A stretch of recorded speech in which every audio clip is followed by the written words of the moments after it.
going to be making Japanese style fried rice by Trader Joe's. This is a really popular item. Sometimes it takes a couple weeks to get it. When I see them, I buy like 4 or 5 bags at a time. It's so easy and then my family love it. So all you need is like, you can use a fry pan, but I'm using this Dutch oven pan because I like it. I'm gonna heat up the pan first. Literally this should be ready in like 10 minutes, not even. So I add to this fried rice, I add sometimes more rice. I'm gonna add today the cauliflower rice, also Trader Joe's. I'm gonna put some peas for more protein and maybe some shredded cabbage because you should always have more vegetables. Sometimes I put spinach, broccoli, anything you want, anything green. Okay, that seems to be hot enough. I'm just gonna cut this with the scissors.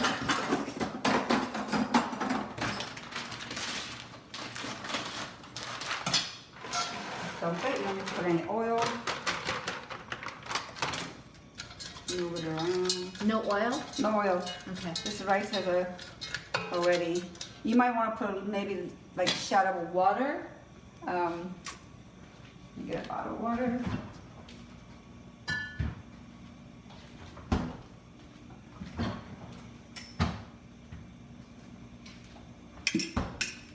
Yeah, you can put like a shot of water. So make sure the pan is hot when you put the rice in there, and then you just kind of stir it. So it's right out of freezer. So you come home late from work, like less than 10-minute dinner. So I'm going to add some, I would say about 1/4 to half cauliflower rice. It's frozen. Break it up. Are you talking about 1/4 cup or quarter I bag? don't never measure. It's like less thing I have to worry about washing it. So I just like half bag, 1/4 of a bag. Depends on how many people are gonna be eating. So there's gonna be 3 people. So, and then I'm gonna put some Trader Joe's frozen peas. Same thing. I just eyeball. Maybe 1/4 of a bag too. Okay. And you just stir.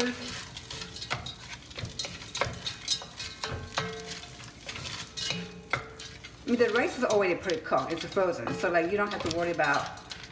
It's almost like defrosting it. Got it. So it's all. If you want to see that they're kind of even. And then last few minutes, I'm going to put some shredded cabbage. This is what I'm using today. Sometimes I use power green. I may chop it up in there. Sometimes spinach, sometimes broccoli, but I'm just gonna put like a couple handfuls of shredded. Again, that's from Trader Joe's too.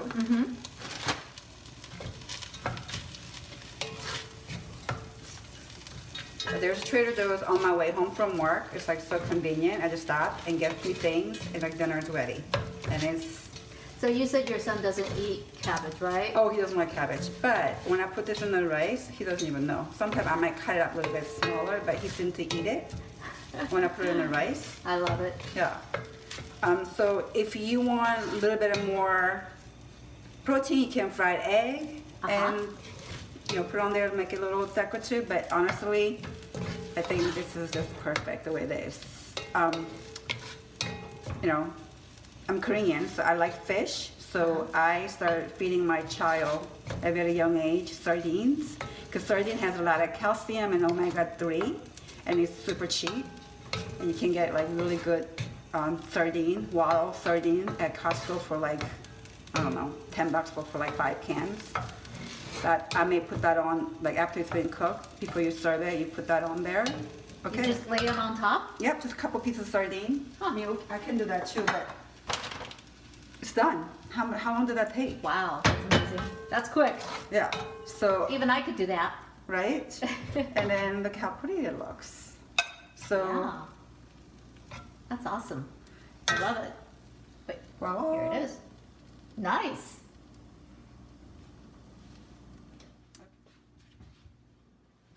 So we're gonna put a fried egg on top. I'm going to put egg on top because it's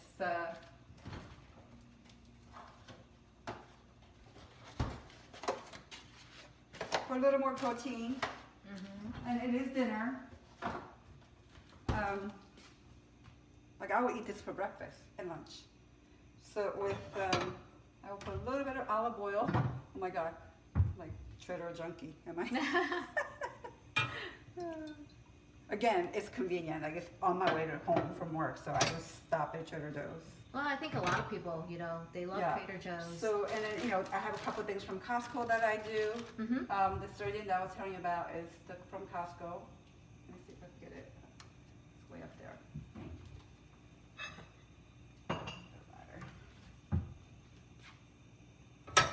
Okay, so it's getting hot. So the trick with anything frying in a frying pan is like when pan's hot, nothing's gonna get stick. So a lot of times people put things on like lukewarm pan, and then everything gets stuck, it's sticky. Really? So if the oil's hot, if the pan's hot, because everything gets cooked real fast, so it seals everything. Now, is that a cast iron skillet then, or is it? It's a skillet. I mean, I guess you could use a cast iron. Because I'm always afraid that to use high heat on my skillets, because they always say don't use high heat. Well, you want to heat it up. Why not high heat? Because they're afraid that it's going to ruin the coating. Mm.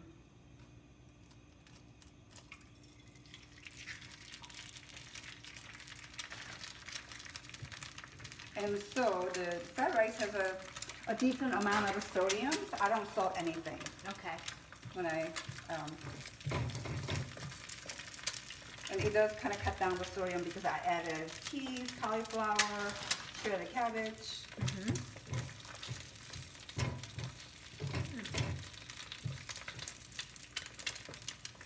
I like the sound of sizzling. Yep. I'm just gonna flip over one. Yeah, you're right. It doesn't stick. Doesn't stick, so you have to make sure so when it's hot and then you just lower it, depends on the temperature.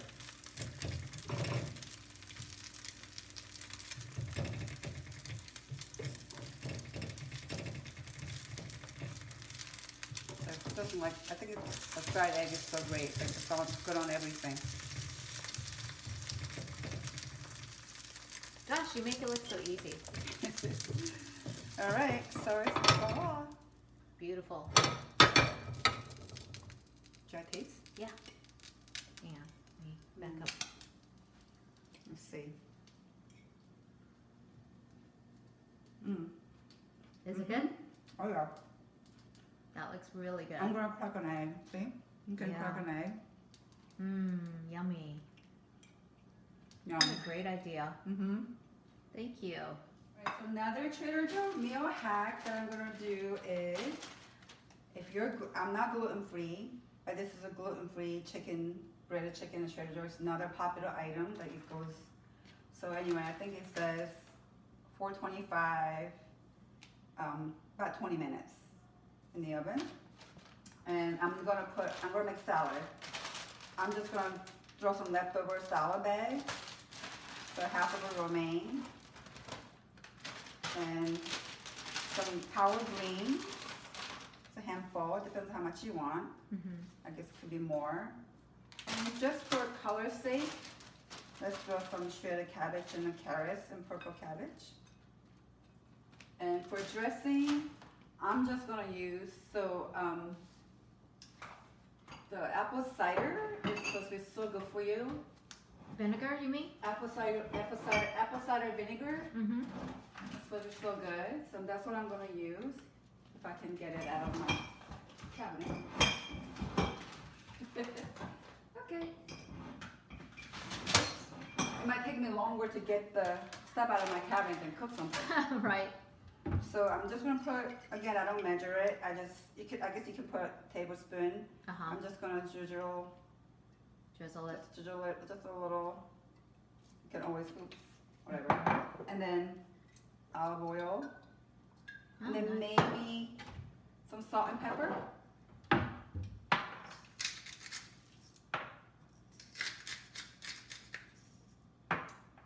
I sometimes put a little bit of herbs like Italian. It just gives you a little something. And then let's see if the chicken's done. voila, It's done. it's finished. And you just dress it up with, and I also cook with the chopstick quite a bit. One, so it depends how hungry you are. I think it's serving size of 4 to 5 pieces. And these are really, really good. My son loves them too. So that's another. That's easy. Super easy. And it's so tasty. But anyway. Nope, there you go. Alrighty. Let me know when you're ready. Yep. Okay, so I'm going to finish the salad up with a little bit of a avocado. If you have it at hand, I happen to have one avocado that are just right. Oh my God, look at that. I cut it in half, use a spoon, go around the edges of the skin, and scoop it out, and be careful with the knife. I've done this many times, and just cut them as a bite size, and just kind of throw them on top. Nice and healthy. Oops. Oops. One skate. Jumping avocado. Yeah, one with the skate. So yeah, it has it's a healthy fat, avocado, good for your gut. Now, what if you didn't care for like the chicken? What else would you put on there? I will put anything. You can put chunks of tuna, hard-boiled egg, Ooh, chicken. hard-boiled egg sounds good. Trying to what other? You can put beans. I done with like a kidney beans, chickpeas. Ooh, chickpeas. Scoop of a hummus. That Okay. works. So yeah, I think that's really healthy. Nice. Yep. So the chicken nugget salad, I'm going to convert this to vegetarian salad because somebody who doesn't eat meat. I always pre-made grains like rice, quinoa, beans, and I freeze them. So it's like time friendly. So I'm gonna take I have to have a bag of a quinoa that I pre-cooked a few days ago. Maybe it's been even more than 2 days ago. So I'm just gonna take 3 chunks.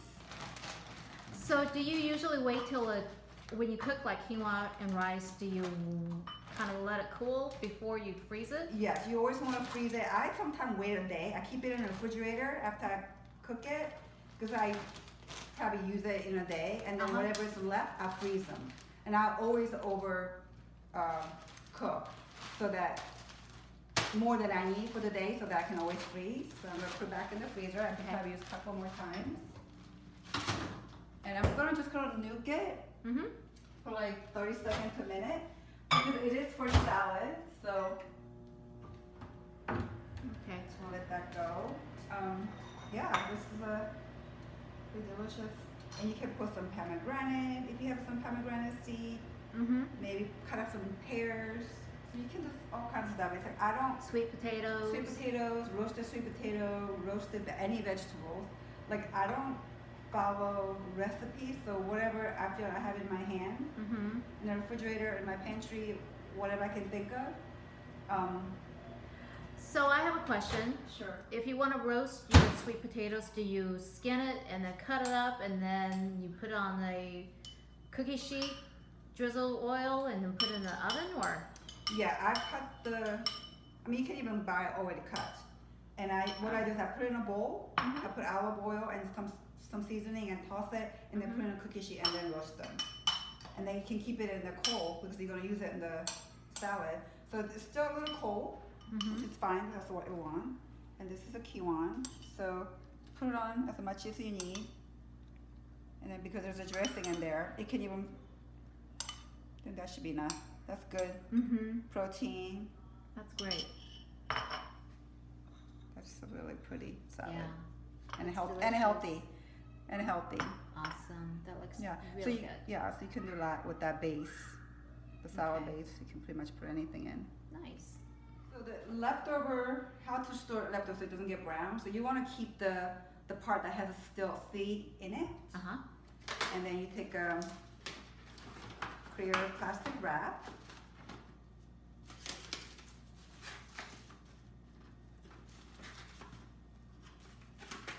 There you go.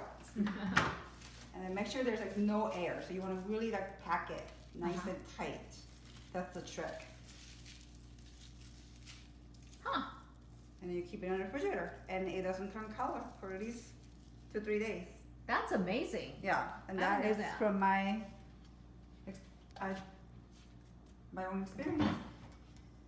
Wow. There it goes.